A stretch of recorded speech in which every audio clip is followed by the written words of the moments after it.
नमस्कार, ताल ठोक के देखने आप मैं हूं आपके साथ रोहित सरदाना। क्या 5 राज्यों के चुनाव नोटबंदी के फैसले का सबसे बड़ा लिटमस टेस्ट साबित होंगे? और 5 राज्यों के चुनाव में नोटबंदी का मुद्दा किसके लिए वोट बंदी करेगा? आज चुनाव आयोग ने 5 राज्यों की डेट शीट का ऐलान कर दिया है। यूपी, पंजाब, उत्तराखंड, गोवा और मणिपुर में विधानसभा चुनाव की तारीखें तय हो गई। गोवा और पंजाब में 4 फरवरी को एक ही चरण में वोटिंग होगी। उत्तराखंड में 15 फरवरी को चुनाव होंगे। मणिपुर में पहले चरण का मतदान 4 मार्च और दूसरे चरण का मतदान 8 मार्च को होगा। यूपी में 11 फरवरी से 8 मार्च तक कुल मिलाकर 7 चरणों में चुनाव होंगे और सभी 5 राज्यों के चुनावी नतीजे 11 मार्च को एक साथ आ जाएंगे। यानी कि 4 फरवरी से वोटों के एटीएम से वोट निकलने शुरू हो जाएंगे। नोटबंदी के मुद्दे पर 5 राज्यों के चुनाव बीजेपी के लिए भी सबसे बड़ा इम्तिहान है और नोटबंदी के फैसले का विरोध करने वाली कांग्रेस, बीएसपी और समाजवादी पार्टी समेत तमाम पार्टियों के लिए भी। कांग्रेस ने आज चुनाव तारीखों के ऐलान के फौरन बाद दावा किया कि नोटबंदी से परेशान देश की जनता उसका साथ देगी और बीजेपी का भी दावा है कि नोटबंदी पर जनता के एटीएम से वोट उसी के लिए बरसेंगे। लेकिन सवाल यह है कि 11 मार्च को 5 राज्यों के चुनावी नतीजे ही नोटबंदी पर फैसला साबित होंगे क्या? 5 राज्यों में नोटबंदी किसके लिए वोटबंदी साबित होगी? और क्या 5 राज्यों के चुनाव को 2019 का सेमीफाइनल कहा जाना चाहिए? और यह भी कि जब देश भर के एटीएम में नोट पहुंचने लगे हैं और लोगों की परेशानियां कम होने लगी हैं, क्या विपक्ष अब भी नोटबंदी को चुनाव में उस तरीके से भुना पाएगा जैसा कुछ दिन पहले तक लगता था? आज की बहस इन्हीं सब सवालों पर।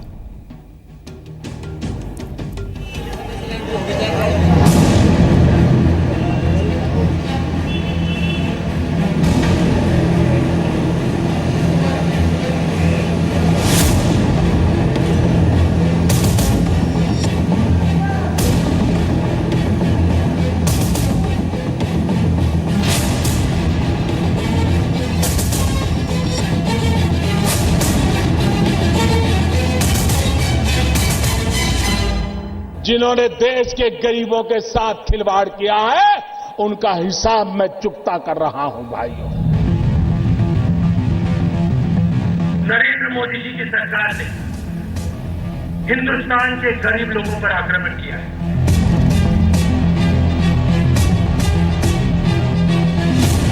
इससे पूरे देश की जो जनता है तो वो त्राही त्राही कर रही है।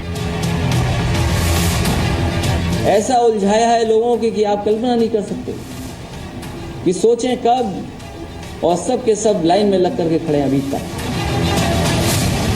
मोदी ने ये काम सही करा जो नोटबंदी का करा है, लेकिन हम बुजुर्ग आदमी जैसे इनकी अभी कुछ समझ में बात नहीं आ रही है। थोड़ी दिक्कत जरूर हुई है। जो मेन है वो नोटबंदी का रहेगा, क्योंकि हम लोग व्यापारी हैं और व्यापारी का व्यापार पूरी तरीके से ठप हुआ। समाजवादी पार्टी का झगड़ा या बाकी भी कोई मुद्दा दिखाई दे रहा है? झगड़े हुए हैं वाजन से और कहा हुए हैं मुलायम के में तो मायावती ठीक है। विकास के ऊपर और जाति समीकरण की को जो पार्टी जो वेटेज नहीं देगी उस विषय पे वोटिंग होगी। सबसे बड़ा मुद्दा है यातायात जाम और उसके कारण पैदा होने वाला नोटबंदी का मसला आप लोग उठाएंगे इस चुनाव? बिल्कुल उठाएंगे। हमें उठाने की आवश्यकता इसलिए है क्योंकि लोग इसको बहुत परेशानी उनको महसूस हो रही है। उस परेशानी में हम उनके साथ हैं, ये हम ज़रूर बताएंगे। दोनों की पिटाई करेंगे, काली बीजेपी की भी और दूसरी तरफ आम आदमी की भी। उनको अच्छी तरह हराएंगे, पटाएंगे, उनको पता लग जाएगा पंजाब कहाँ खड़ा है। जो गठबंधन की बात कर रहे हैं वो चुनाव से पहले अपनी पराजय स्वीकार कर चुके हैं, विजय भाजपा की स्वीकार कर चुके हैं। इतने बड़े बड़े छेद हो गए हैं ये गठबंधन करने वाले दलों की नाव में कि और समुद्र के बीच में फंसी हुई नाव अब बाहर नहीं निकल सकती। जो उसमें बैठे वो भी डूबे। ताल ठोक के आज का पहला सवाल, क्या 5 राज्यों में चुनाव होंगे नोटबंदी का सबसे बड़ा टेस्ट?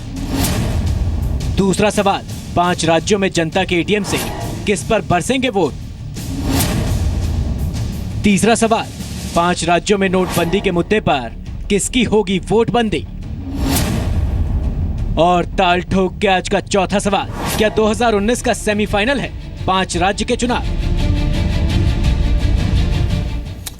तो आपको बता दें कि ताल ठोक के आज हमारे साथ 5 खास मेहमान होंगे कार्यक्रम में हिस्सा लेने के लिए। हमारे साथ श्रीकांत शर्मा है, वो बीजेपी के राष्ट्रीय सचिव हैं और पार्टी के प्रवक्ता भी हैं, टीवी पर पार्टी का पक्ष रखते हैं। हमारे साथ प्रदीप जैन आदित्य हैं, वो कांग्रेस पार्टी के प्रवक्ता हैं, सांसद रहे हैं, मंत्री रह चुके हैं केंद्र की सरकार में और टीवी डिबेट्स में कांग्रेस पार्टी का पक्ष रखते हैं। हमारे साथ सुधींद्र भदौरिया हैं, वो बहुजन समाज पार्टी के नेता हैं, बीएसपी का पक्ष रखते हैं, अक्सर आप उनको टीवी डिबेट्स में देखते हैं। रविदास मेहरोत्रा हमारे साथ कुछ देर के बाद होंगे, वो उत्तर प्रदेश सरकार में मंत्री हैं, वो समाजवादी पार्टी का पक्ष रखेंगे। और रामदत्त त्रिपाठी साहब हमारे साथ हैं, वरिष्ठ पत्रकार हैं, करीब 2 दशक तक बीबीसी के ब्यूरो चीफ रहे हैं लखनऊ में, पत्रकार के तौर पर यूपी खासतौर पे जिसे लंबे समय तक देश की राजनीति की प्रयोगशाला माना जाता रहा, वहां का उनका अनुभव रहा है राजनीति को कवर करने का। स्वागत है रामदत्त त्रिपाठी, आपका आज पहली बार तालठोक के में। तमाम लोगों से चर्चा शुरू करें उसके पहले आपको नियम बता दें। पहले सवाल के जवाब में हर व्यक्ति को 1.5 मिनट का समय मिलता है। उस समय के दौरान घड़ी चलती रहेगी और 1.5 मिनट पूरा हो जाने के बाद आपकी आवाज खुद ब खुद बंद हो जाएगी सॉफ्टवेयर के जरिए। दूसरे सवाल में 1-1 मिनट का समय मिलता है, उसके बाद आपकी आवाज खुद ब खुद बंद हो जाएगी सॉफ्टवेयर के जरिए और इसके बाद फ्री राउंड रहता है। तब आप एक दूसरे को इंटरवीन भी कर सकते हैं, एक दूसरे से सवाल जवाब भी कर सकते हैं और बात भी कर सकेंगे। तो हम सीधे सवालों का सिलसिला शुरू करते हैं। श्रीकांत शर्मा, सीधे तौर पर बिजली, सड़क, पानी, लड़ाई, परिवार, सब कुछ पीछे लग रहा है। ऐसा लग रहा है कि रेफरेंडम नोटबंदी पे हो रहा है। इसका फायदा होगा आपको या नुकसान? देखिए, केंद्र सरकार के जो भी फैसले होते हैं वो राजनीति से नहीं बल्कि राष्ट्र नीति से प्रेरित है। हमने जब OROP पर जो 1 रैंक 1 पेंशन का फैसला किया था उस समय भी लोगों ने कहा था कि ये राजनीति से प्रेरित है और हमारा मुख्य मुद्दा है इस देश से भ्रष्टाचार को समूल नष्ट करना। निश्चित रूप से नोटबंदी उसका अहम कड़ी है। उत्तर प्रदेश का चुनाव, वहाँ की विफलताएं जो रही हैं वहाँ की सरकारों की, उन पर होगा, लेकिन भ्रष्टाचार को समूल नष्ट करना हमारा मुख्य मुद्दा है। तो रेफरेंडम कहिए, कुछ भी कहिए, मुख्य मुद्दा तो रहना चाहिए कि जो सरकार ने वायदे किए थे, राज्य की सरकार ने 2012 में, अखिलेश जी ने, उन वायदों को उन्होंने पूरा नहीं किया। बिजली नहीं है, पानी नहीं है, सड़क नहीं है, सूबे की बिगड़ती कानून व्यवस्था है, वो मुख्य मुद्दा है। जिन राज्यों में सरकार में हम हैं, निश्चित रूप से वहाँ पुनः वापसी करेंगे। उत्तराखंड है, उत्तराखंड में कांग्रेस का जो भ्रष्टाचार है वो मुख्य मुद्दा है। मणिपुर के अंदर कांग्रेस की विफलताएं मुख्य मुद्दा है। तो मूल विषय है भ्रष्टाचार से इस देश की जनता को कैसे मुक्ति दिलाई जाए, क्योंकि भारतीय जनता पार्टी और इस देश के बहुसंख्यक यानी कि बहुत बड़ी संख्या में जो समाज है उसका ये मानना ये है, इसको अल्पसंख्यक बहुसंख्यक मत मानना, 125 करोड़ जनता का ये मानना है कि गांव के विकास में भ्रष्टाचार एक बड़ी बाधा है और भ्रष्टाचार समाप्त होगा तो गांव का संपूर्ण विकास होगा। तो प्रधानमंत्री की पहल है कि इस देश से भ्रष्टाचार को, काले धन को समूल नष्ट करना और उस पहल को लेकर हम आगे बढ़ रहे हैं। जनता निश्चित रूप से हमको आशीर्वाद दे रही है। अभी तक जितने भी चुनाव हुए हैं, चाहे छोटा या बड़ा, जनता ने हमको आशीर्वाद दिया और आगे भी हमको आशीर्वाद। 1.5 मिनट हो गया आपकी आवाज बंद हो गई। प्रदीप जैन आदित्य, आपको लगता है कि अब बेशक 100% ATMs में पैसे नहीं हैं, लेकिन लाइनें छोटी हो गई हैं, बैंकों में उतनी भीड़ नहीं है, कुछ हद तक पैसे मिलने लगे हैं, अब भी नोटबंदी का मुद्दा उतना कारगर रहेगा जितना शायद 1 महीने पहले चुनाव होते तो रहता? निश्चित रूप से आज देश के अंदर नोटबंदी का स्थायी दुष्प्रभाव पड़ना प्रारंभ हो गया। मैं उत्तर प्रदेश की बात कहूं, मैनचेस्टर ऑफ इंडिया कहा जाने वाला कानपुर, वहां 10,000 लोगों ने प्रधानमंत्री की रैली के पहले जुलूस निकाला जब उन्होंने 160 करोड़ रुपए वहां पर डाले। फिरोजाबाद में चूड़ी का उद्योग टूट गया, बुंदेलखंड के अंदर रानीपुर टेरिकॉट ध्वस्त हो गया, मुरादाबाद के अंदर जो पीतल का उद्योग था वो बंद हो गया। ये केवल एक राज्य में नहीं है, अगर हम आगे चलें तो दिल्ली के अंदर, गुजरात के अंदर, कर्नाटक के अंदर, बंगाल के अंदर और जिन राज्यों में चुनाव हो रहे, चाहे पंजाब की स्थिति हो, उत्तराखंड हो, मणिपुर हो, गोवा हो, सब जगह इसका प्रभाव है। और निश्चित रूप से आज जो 50 दिन देश को लाइन में लगाने वाली ये सरकार, उसे इस बात का एहसास हो गया। आज यही कारण है कि रिजर्व बैंक ऑफ इंडिया अपना जो एक बुलेटिन जारी करती थी, वो बुलेटिन जारी नहीं कर रही कि कितना काला धन आया। इतना तो सारे देश के लोगों ने देखा कि 150 से ज्यादा लोगों ने अपने प्राणों को इस नोटबंदी में कुर्बान किया। इतना सारे लोगों ने देखा कि कोई बड़ा आदमी लाइन में नहीं लगा। इतना सारे लोगों ने देखा कि कहीं जाली नोट नहीं रुके। आज भी करोड़ों रुपए के नोट क्यों लोगों के पास से बरामद हो रहा है? गरीब आदमी को इस सरकार ने तोप के सामने नहीं उड़ाया, बैंकों की लाइनों के सामने और काम धंधे में रुकवा दिया है। पूरा देश चौपट हो गया और इसका दुष्परिणाम। ठीक सर, समय हो गया आपका, आपकी आवाज आनी अब बंद हो गई। आप कह रहे हैं कि नोटबंदी का मुद्दा अब भी काम करेगा। सुधींद्र भदौरिया, आपको नहीं लगता कि जब एक लोकल सरकार के सामने एक ऐसा मुद्दा लेके जाया जाएगा जिसमें कि जवाबदेही केंद्र सरकार की है, राज्य सरकार की नहीं है, तो राज्य की सरकार को अपने आप बाईपास मिल जाएगा और उसका नुकसान आपकी पार्टी को ज्यादा होगा बनिस्बत कांग्रेस की? देखिए, उत्तर प्रदेश में सबसे पहले तो हम चुनाव आयोग को धन्यवाद देंगे कि उन्होंने चुनाव कराने की जिम्मेदारी थी, उसका वो निर्वहन करने जा रहे हैं। पर मैं साथ ही साथ ये कहना चाहूँगा कि इस चुनाव में उत्तर प्रदेश की जनता के सामने कुछ प्रश्न हैं और वो प्रश्न खड़े हुए हैं। पिछले 5 वर्ष से एक सरकार उत्तर प्रदेश में चल रही थी। ये सरकार अखिलेश यादव की थी, जिसके मुख्यमंत्री वो थे। इस दौर में जिस तरह का गुंडा राज का तांडव उत्तर प्रदेश के लोगों ने देखा, जिसमें कोई जिला शायद ही ऐसा बचा हो जहां गैंगरेप, हत्याएं, लूट पकड़ ना हुई हो। इसके साथ साथ बुलंदशहर जैसे गैंगरेप हुए, जिसकी पूरी दुनिया के अंदर एक मिसाल बन गए और वहां के नेता ये कहते रहे, गैंगरेप को कहते थे कि ये कोई हुआ करता है, कहीं 4 लोग बलात्कार करते हैं। इसी तरह से मथुरा के अंदर मेन हाईवे के बगल में 300 एकड़ जमीन कब्जा करके बैठे रहे लोग कई वर्षों तक, और मुख्यमंत्री जी उनको संरक्षण देते रहे।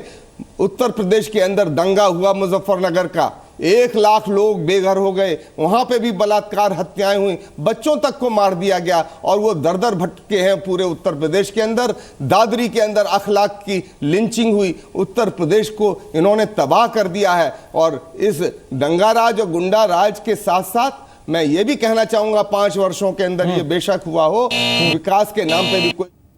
ठीक सर, मैं वापस आऊंगा आपके पास। मायावती का एक बयान भी सुनाऊंगा। आपने चुनाव आयोग की तारीफ की, लेकिन कल की प्रेस कॉन्फ्रेंस में मायावती जी ऐसे लग रहा था कि सुप्रीम कोर्ट को मुंह चिढ़ा रही हैं।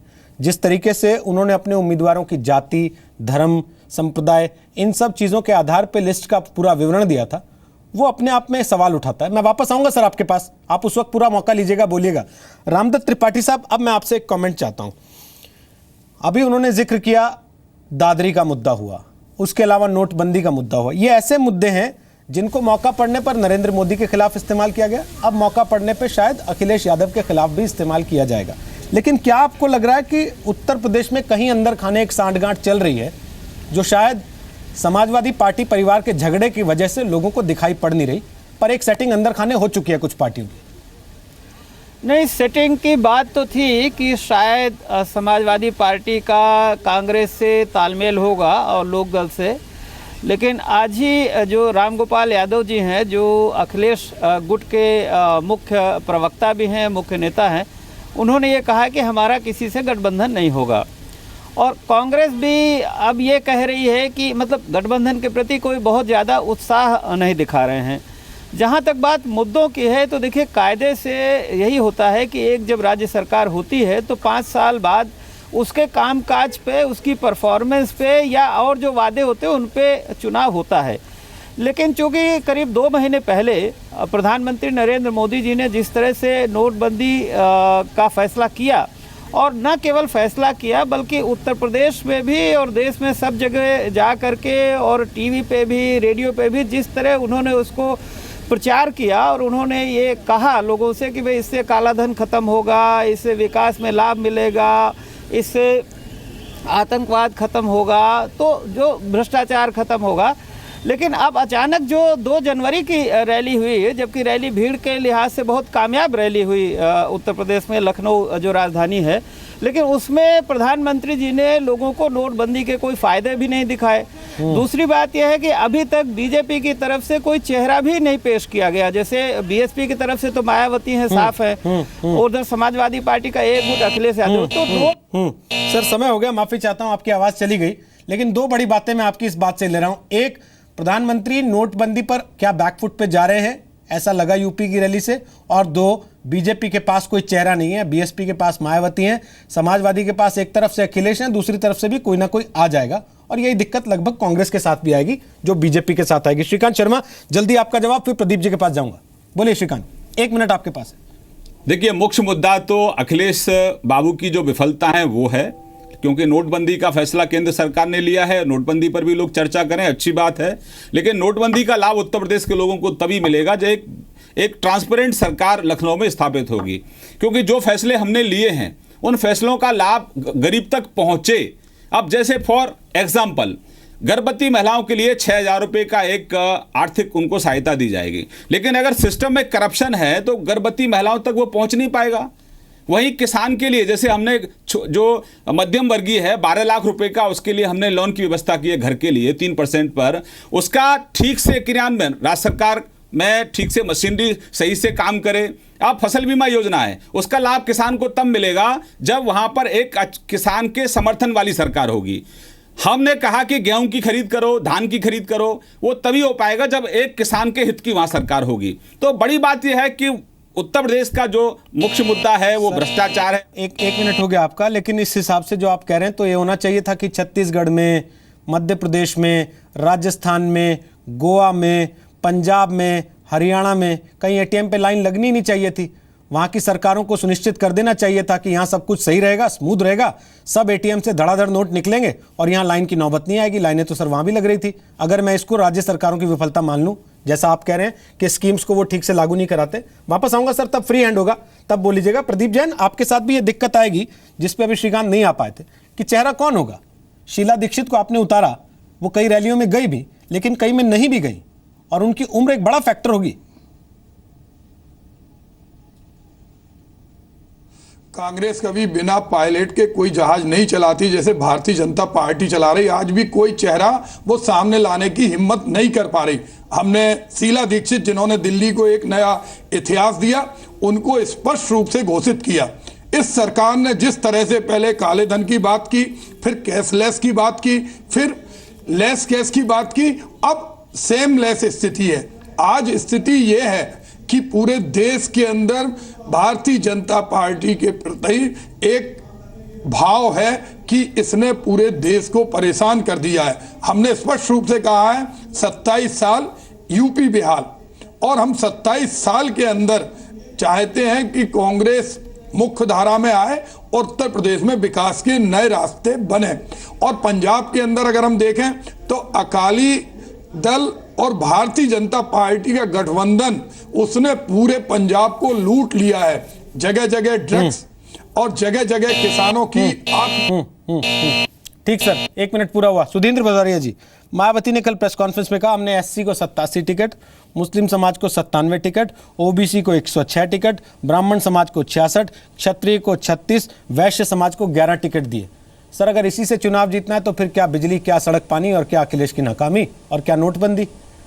आपका तो इक्वेशन पूरा फिट है। फिर दो चीजें मैं आपको बतला दूं। आपने जो प्रश्न उठाया है वो इसलिए मैं उत्तर देना चाहूंगा। हमारे बारे में कहा जाता था ये एक खास जाति की पार्टी है और खासी जाति का ध्यान रखती है। हम कहना ये चाहते थे इस संदेश के माध्यम से बहन मायावती जी के नेतृत्व में कि हम सर्व समाज की पार्टी है, समाज के सभी समूहों को हम समाहित करते हैं और सभी का हम हित वर्धक हैं। साथ ही साथ मैं ये कहना चाहूँगा, बहन मायावती जी ने जितना विकास का काम किया, किसानों को 140 रुपया क्विंटल जो गन्ने का भाव हुआ करता था 240 रुपया क्विंटल किया। 9% जीडीपी थी बहन मायावती जी के शासनकाल में। आज ये जीडीपी न मोदी जी की है और न ही ये अखिलेश की है और न किसी और राज्य की है। ऐसे हमारी उपलब्धियां रही हैं। और मोदी जी ने नोटबंदी में तो परेशान किया, साथ ही साथ ये बताइए, इन्होंने जो एमएसपी प्राइस पर कहा था कि हम 50% ऊपर किसानों को देंगे, और सुप्रीम कोर्ट में जाकर कह रहे हैं कि ये तो हमारा जुमला था। पार्लियामेंट में कह रहे हैं कि हम 2-2 करोड़ रोजगार देने। ठीक सर, 1 मिनट पूरा हुआ, आवाज चली गई। ब्रेक के बाद पूरा समय मिलेगा, तब विस्तार से रखिएगा अपनी बात। रविदास मेहरोत्रा आ गए हैं। इससे पहले मैं त्रिपाठी जी के पास जाऊं। रविदास मेहरोत्रा, जल्दी से बिना टाइमर के आपसे कमेंट दे रहा हूं, क्योंकि 2 आप सवालों के जवाब दे सकते थे इस दरमियान अगर आप समय से आए होते, लेकिन लगता है कि अभी झगड़ा सुलझा नहीं है। तो समाजवादी पार्टी ए, समाजवादी पार्टी एम, 2 होंगी चुनाव में या कोई एक ही होगी? और एक होगी तो किसके सहारे होगी सर, किसके नाम पे होगी? विधानसभा के चुनाव में समाजवादी पार्टी एक होगी, अखिलेश मुलायम सिंह का नाम होगा और अखिलेश जी का काम होगा। अखिलेश यादव जी ने जो 5 साल में विकास के काम किए हैं उसका एक नया कीर्तिमान स्थापित किया है। उन कामों को लेकर के हम जनता के पास जाएंगे। उन्होंने 5 सालों में अपने कार्य से एक नया इतिहास बनाने का काम किया है। जो काम 65 साल में नहीं हुए थे वो अखिलेश यादव जी ने 5 साल में करने का काम किया है। जनता का पूरा विश्वास है। हम लोगों ने ये कहा है कि हमने विकास किया है और विकास के नाम पर जनता के पास जाएंगे। जनता हमको भारी सपोर्ट करने का काम करेगी और अखिलेश यादव फिर से पूर्ण बहुमत की सरकार बनाएंगे। जितना बहुमत आज है उससे अधिक सरकार बनेगी। जो दिल्ली में सरकार है उसने चुनाव से पहले जो वादे किए थे कोई वादा पूरा करने का काम नहीं किया है। नोटबंदी से हमारे दर्शक लिख रहे हैं सर, उनको बता दीजिए मेहरोत्रा जी को। बीत गए हैं, उसके बाद भी बैंक खाली है। 2 चीजें सर, केवल 2 चीजें। गरीब मजदूर सर 2 चीजें केवल परेशान है, केवल 2 चीजें। जनता रविदास जी रैली में नहीं है आप, हम विकास और टीवी डिबेट है सर, रैली नहीं है, टीवी डिबेट है। को लेकर के सुनना भी होता है सर इसमें, जाएंगे। टीवी डिबेट है सर। 2 चीजें हैं, 2 सवाल आ रहे हैं सर, 2 सवाल आ रहे हैं। जल्दी से पूछते हुए जा रहा हूं आपसे, घोटाले करने का जवाब आप ही को देना है। 2 सवाल है सर।